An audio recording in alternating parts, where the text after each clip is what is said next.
Drake finished staining the 6-foot dining room table he'd been working on. Tomorrow he'd start adding several layers of varnish. In the meantime, he had 8 chairs lined up on a platform, each waiting for their coats of cherry stain to dry. He was ahead of schedule with the pieces and would call the client on Tuesday, when he knew for certain the set could be delivered by next weekend. But for today, he was done working. After a shower, he and his family would head over to a barbecue at the Red River Ranch. The Triple R was owned by Drake's longtime friend, Shane Wilson, his husband, Tucker, and their wife, Paige. Yep, the trio had a menage marriage, as weird as that may sound to some people.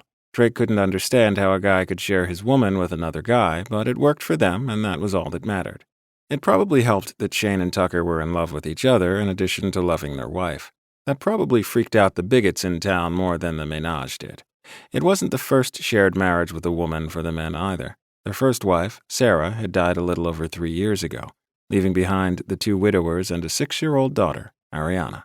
When Paige Merritt had been hired on as a house manager and the little girl's nanny, Shane and Tucker had fallen in love with her, and she with them. Now they had a new baby to add to the mix. Ashley Sarah had gotten her middle name from Ariana's mother. Using a rag and some turpentine, Drake scrubbed a few spots of stain that had gotten on his forearms, just above the rubber gloves he'd been wearing. Once that was done, he did a quick survey of his workspace and made sure everything was in order before closing up and heading toward the house. He'd almost reached the side porch when the family dog, a Labrador/Border Collie mix named Roscoe, began barking, alerting Drake to a white SUV coming down the driveway. With its red and blue light bar on the roof, it was easily recognizable as belonging to the police department. Drake waited for the vehicle to stop and saw that Lane Myers was the driver. He strode over as the lawman climbed out and gave Roscoe an ear scratch. "Hey, Lane, what's up?" The man wasn't wearing his usual working uniform of dark trousers and a white button-down shirt with a loaded duty belt. Instead, he was dressed in comfortable jeans, a t-shirt, and cowboy boots. He was still armed, but the handgun, his shield, and his cell phone were the only things attached to his belt. A pair of handcuffs were most likely at the small of his back. Lane held out his hand to Drake. "Not much, just checking out a report of a suspicious vehicle in the area. Have you seen anyone out of place?" Strangers in a small town tended to stick out like a Great Dane in a pack of Chihuahuas. "Nope. Anything wrong?" Lane seemed to hesitate a moment before answering. "Probably not. Just keep an eye out." "Yeah, sure. You heading to the Triple R?" "I've got a few things I have to do first, but I'll be there later." For the first time since his arrival, Lane smiled, although it didn't seem to go all the way to his eyes.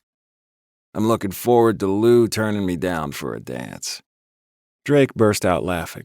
Betty Lou Davidson and Lane had dated in high school, but something had happened between them, and Lane had gone off and joined the Marines. Since his return to Hazard Falls a few years ago, Lou had been trying to convince everyone, including herself, that she hated the man. But it was obvious she was fighting a losing battle. People all over town were placing bets for when she would finally cave. Of course, they kept that fact from her, or they'd never get served at the restaurant she owned, bar none. "You'll wear him down yet. I don't know why she doesn't just give up and admit she's into you." "She will, someday. In the meantime, I'm enjoying the thrill of the chase." Behind Drake, the screen door to the house opened, and he turned to make sure it wasn't little Michael trying to stage one of his famous escapes to play hide-and-seek.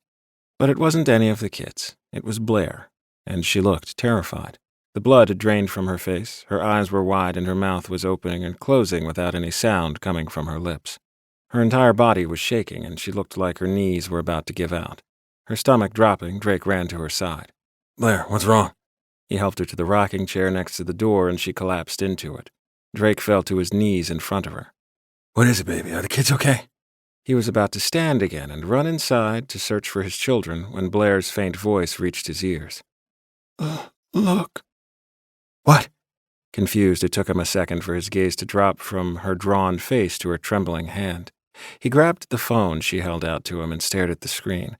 Within seconds, he was as pale as she was. "Oh, my God." "What is it?" Lane asked with concern. Drake hadn't even heard the man join them on the porch. Trying to comprehend what he was seeing, Drake shook his head and showed Lane the image on the screen. "If I didn't know better, I'd swear that's Grant, my dead brother."